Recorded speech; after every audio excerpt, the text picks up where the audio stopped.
Well, we took the plane journey with him from Dubai, where he has been in self-imposed exile for the past few years, back home here to home soil here in Karachi.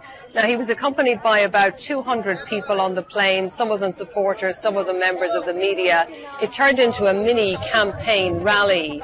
General Musharraf went up and down through the aisles on the plane, shaking hands, posing for photographs, greeting supporters, to the bemusement of some of the regular passengers who were on that flight.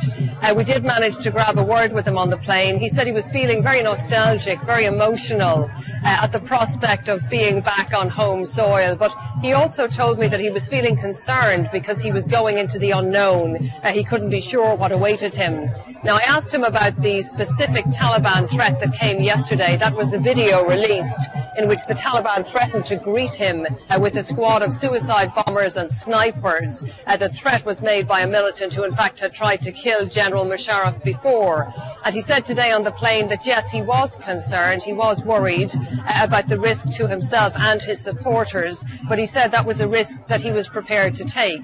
Now, we've spoken to him several times in the last few days. He's been pretty confident.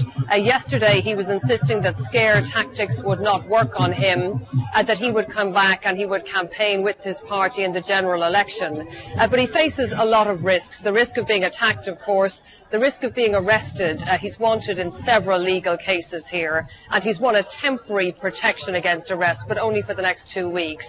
And political analysts here are also saying that he runs the risk, in effect, of being irrelevant, that he is seen by many here as yesterday's man. His party is weak. He's lost many of his high-profile supporters. So he's coming back, and not as the military dictator or the president he once was, but as a civilian to try and build up, rather, a party that's in a weakened state. Now, his officials had been promising a historic welcome. We've seen no signs of that yet. There is a crowd behind me here of supporters, and they have been waiting for him for the past few hours.